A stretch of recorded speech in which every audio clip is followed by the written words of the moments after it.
Bonjour à tous et bienvenue dans cette nouvelle vidéo. Nous sommes aujourd'hui le mardi 12 janvier. Pour commencer, un grand bonjour à Makwali, Marc de son prénom, qui se demandait si je vivais encore. Oui Marc, je vis encore. Bien le bonjour à toi, merci de prendre de mes nouvelles. Un clin d'œil aussi à mes amis Flo, Steph, Edgar étant le chien, puisqu'ils m'ont fait un petit clin d'œil sur leur dernière publication Instagram suite à leur petit voyage de ce week-end dans le nord de la France. Et puis un grand bonjour à Fabrice qui a commenté sur la dernière vidéo relative au chauffage et qui me signale qu'il est non-voyant. Et donc il me faisait un commentaire relatif au bruit que fait le système de chauffage Truma Combi diesel. Et je pense que ce n'est pas lui faire injure, de même que ce n'est pas faire injure à toute la communauté de non-voyants ou de malvoyants, que de dire qu'ils ont l'ouïe nettement plus développée que le commun des mortels.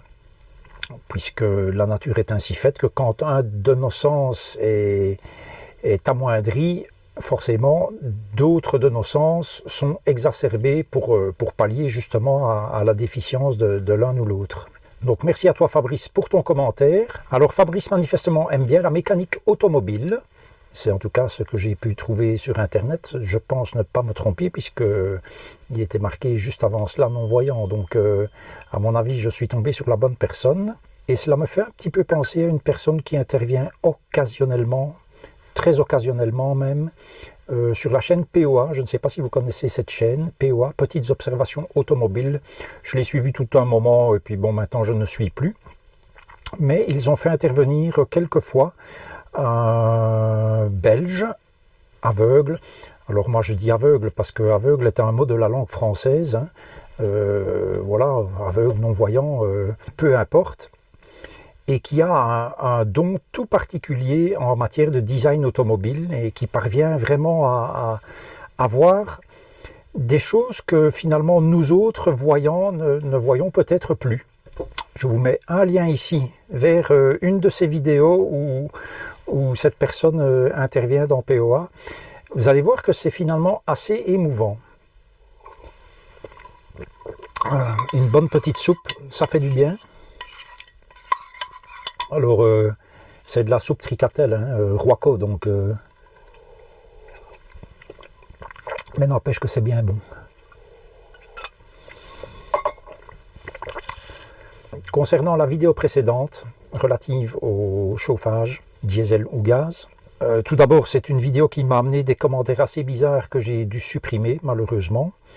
Et puis, on m'a mentionné que je n'avais pas parlé de la consommation électrique.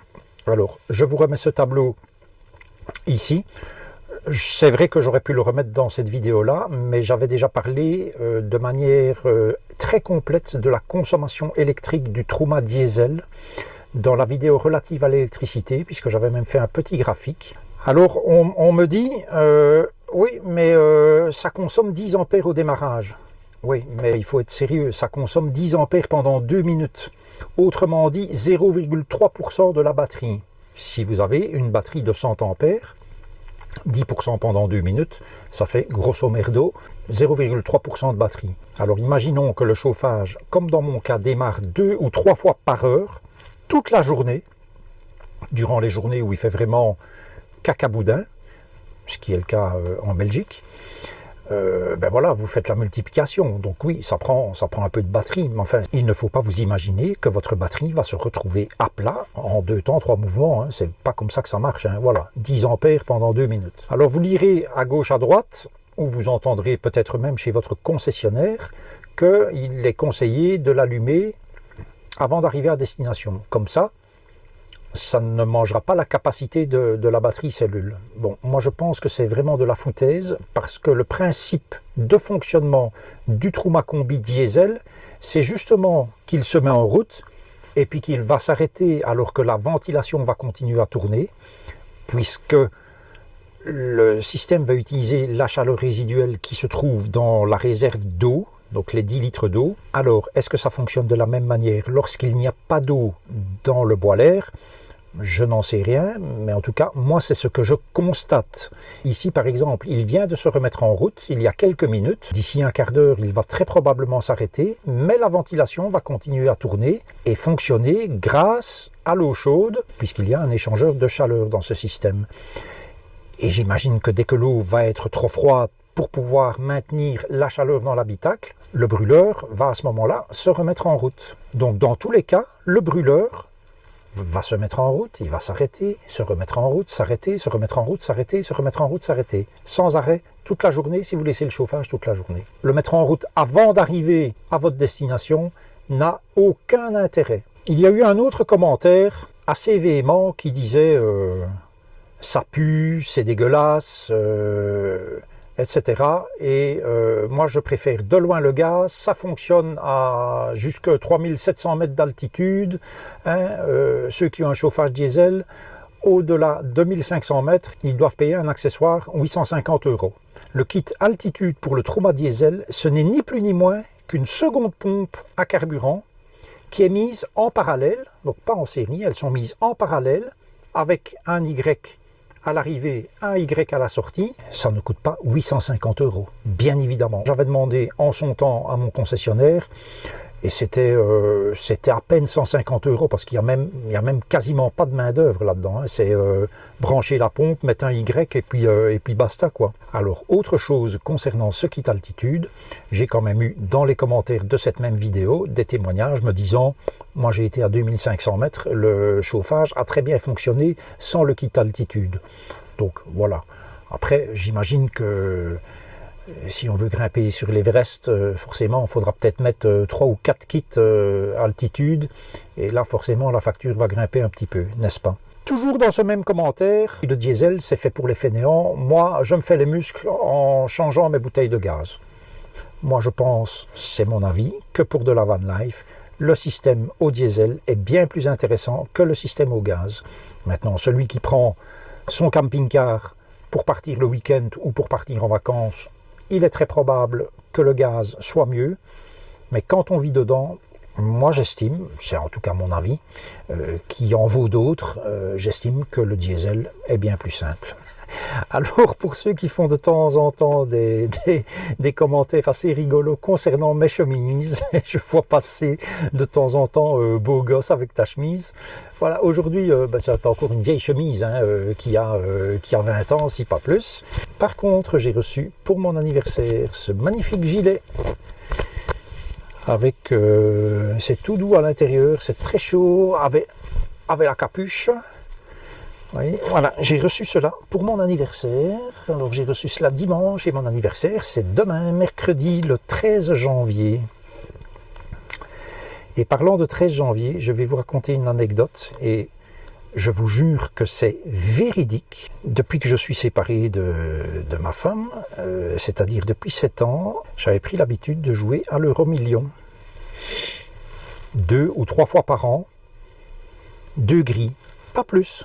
Donc 5 €. Toujours la même combinaison, bien évidemment. Et avant de rejouer, je vérifiais chaque fois si mes chiffres n'étaient pas sortis gagnants, puisque je ne jouais que 2 ou 3 fois par an. Il se fait qu'il y a 3 ans, je pense qu'il y a 3 ans, mon anniversaire tombait un vendredi 13.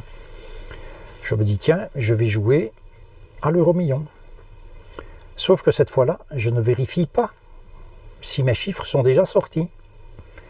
Et donc je joue la même grille. À minuit, je n'ai pas reçu de mail, puisque je joue en ligne, je n'ai pas reçu de mail, donc c'est que je n'ai pas gagné. Je me dis tant pis. Et puis finalement, c'est le samedi, le lendemain. Je me dis tiens, je vais quand même vérifier. Et donc je vous le donne en 1000. Les chiffres que j'avais joués, et que je jouais donc depuis quelque temps, sont sortis gagnants au tirage du mardi 10 janvier, donc la même semaine, et moi j'ai joué le vendredi 13 sans vérifier que mes chiffres, voilà, qu'ils étaient sortis. Si j'avais vu à ce moment-là, le vendredi 13, qu'ils étaient sortis, j'aurais même pas joué, parce que je pense que sortir de son cerveau 2 combinaisons qui sont susceptibles de gagner, ça me semble tellement impossible que voilà, je n'aurais plus joué. Et donc je suis passé à côté de 46 millions d'euros.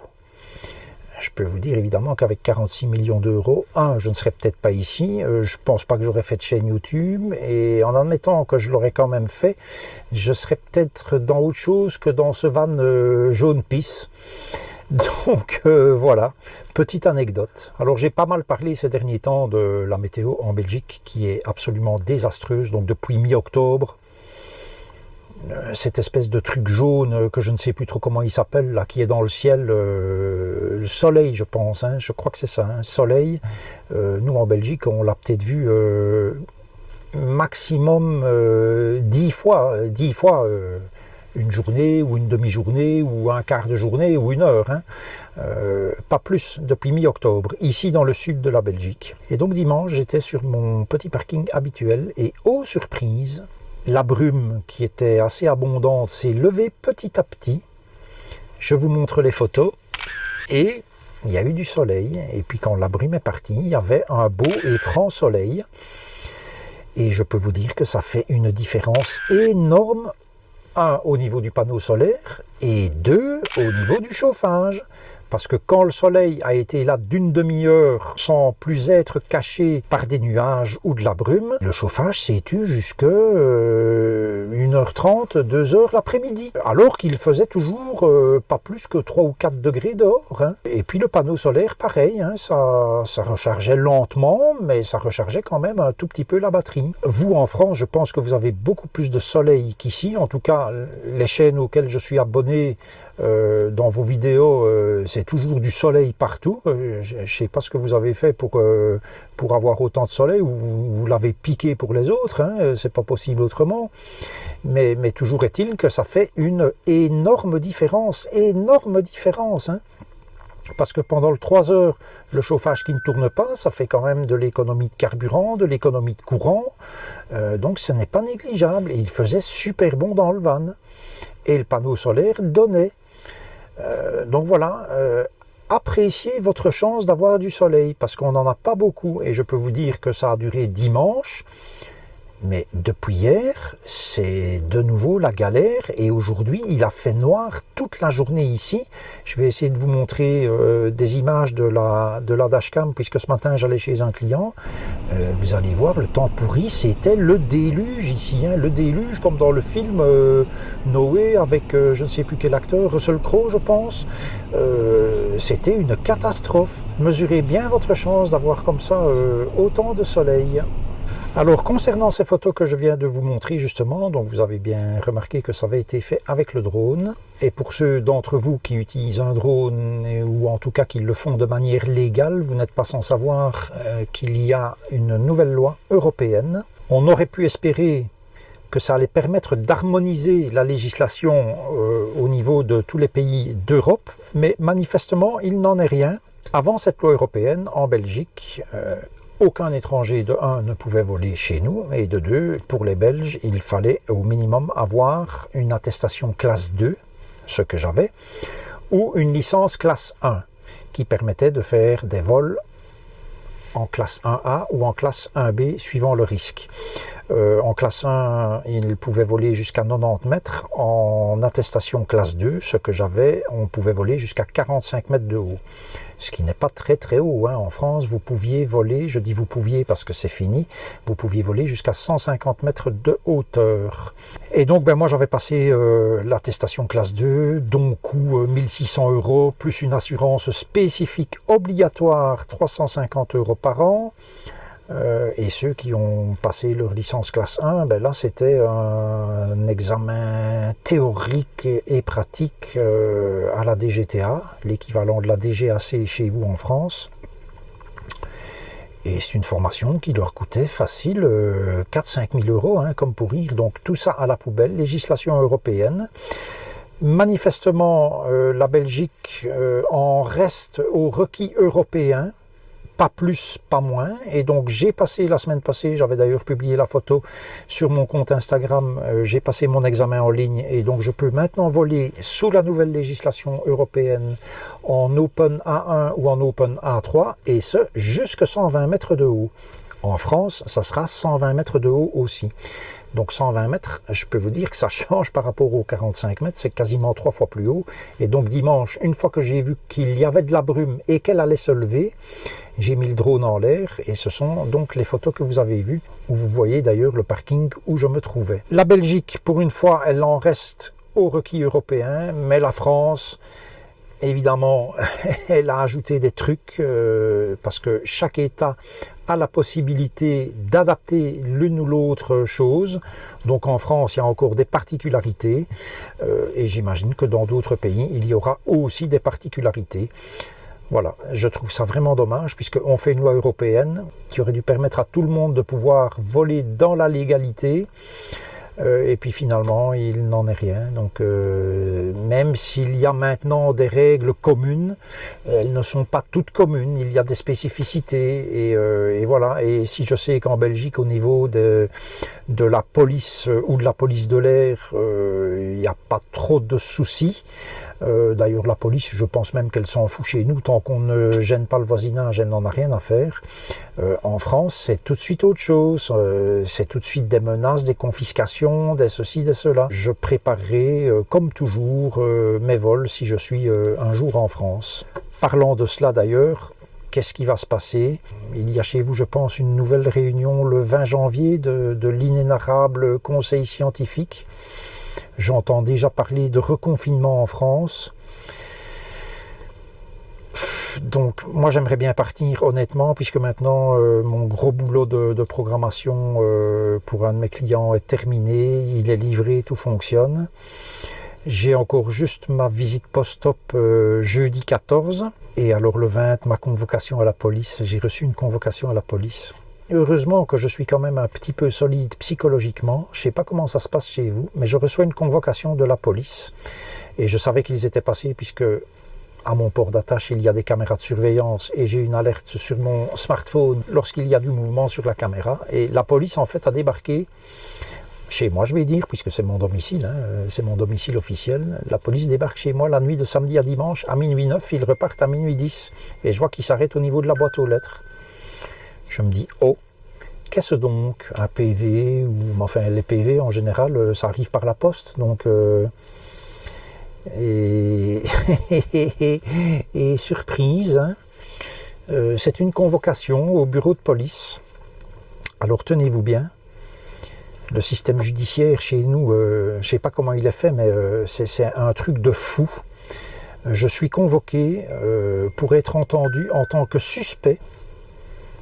Vous avez bien entendu, hein, je dois être entendu en tant que suspect pour des faits punissables d'une peine de privation de liberté. Sans blague.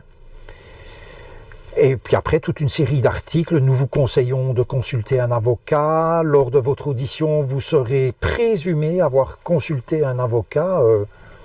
Et donc, évidemment, quand on reçoit ça chez soi, forcément on se dit mais qu'est-ce que j'ai fait, j'ai pas souvenir d'avoir volé, j'ai renversé personne sur la route, oui je me suis garé la nuit du réveillon de Nouvel An dans la ville de Durbuy, mais enfin bon c'est un parking donc ce n'est pas interdit, on peut dormir dans son véhicule, je n'ai pas enfreint le couvre-feu de 22h à 6h du matin puisque dès 22h j'étais dans mon véhicule avec ma compagne, on a passé notre réveillon là. Et donc, on commence à gamberger quand même. Hein. Donc, je peux vous dire que la nuit de dimanche à lundi, je n'ai pas dormi une seule minute hein, en me disant « Mais qu'est-ce qui se passe? Qu'est-ce que j'ai fait ?» Voilà, alors il marque aussi dans ce courrier, bon, il s'avère que c'est un courrier tout fait, hein. Il marque aussi, voilà, vous ne serez normalement pas privé de liberté, sauf avis contraire du procureur. Et je n'ai aucune raison hein, à ce moment-là. Ils me disent de consulter un avocat. Mais je ne sais pas pourquoi, puisque les faits reprochés ne sont pas indiqués dans cette convocation pour être auditionnés. Et donc le lendemain matin, je téléphone au bureau de police en question. Et puis finalement, l'inspecteur m'explique « Ah, mais ne vous tracassez pas, c'est des formulaires standards. Vous avez eu un accident avec votre van et on veut juste vous auditionner concernant cet accident. Accident pour lequel, je le rappelle, à part avoir démoli un arbre et quelques buissons, voilà, je n'ai écrasé personne, heureusement.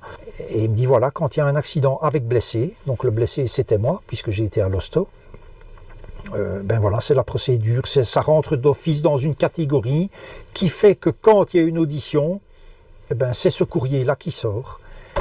Et en attendant, il faut être solide psychologiquement, parce que quelqu'un d'un petit peu fragile, il voit ça, ben pour le même tarif, il se suicide, quoi, en se disant zut, j'ai rien fait, voilà, et je mets fin à mes jours. Donc le 20 janvier, j'ai rendez-vous à la police pour cette audition, alors qu'il y a déjà eu une audition, hein, puisqu'ils sont venus à l'hôpital m'auditionner et faire un alcotest. Donc je ne sais pas ce qu'ils veulent, je trouve ça un petit peu aberrant, et je rappellerai bien à ce gentil policier que c'est pas des procédés. Et donc, ben, de toute façon, comme je le disais, 14 janvier, visite post-op, 20 janvier, audition à la police pour mon accident qui date d'il y a très longtemps. Et bon, et le 20 janvier, c'est la réunion du Conseil scientifique en France. Est-ce qu'on pourra se rendre en France? Moi, j'aimerais bien partir, mais voilà, c'est le grand point d'interrogation. Voilà ce que je peux dire aujourd'hui. Nous en sommes à 803 abonnés ce soir, mardi 12 janvier. 1000 fois merci à vous tous, que vous soyez abonnés ou pas. D'ailleurs, au niveau des statistiques, si ça vous intéresse, la tranche d'âge majoritaire, c'est 55-65 ans, ce qui ne m'étonne guère. Et les pays, ben c'est la France, hein, 80% des gens qui regardent mes vidéos viennent de France, 7 ou 8% pour la Belgique, un peu de Suisse, un peu d'Allemagne je pense, et puis c'est tout, voilà. Ça me semble cadré avec le contenu et avec moi-même, puisque je suis dans cette tranche d'âge-là. J'imagine que des youtubeurs plus jeunes attire une clientèle entre guillemets de spectateurs plus jeunes. Rien que du logique là-dedans. Je vous dis à la prochaine et d'ici là, prenez grand soin de vous.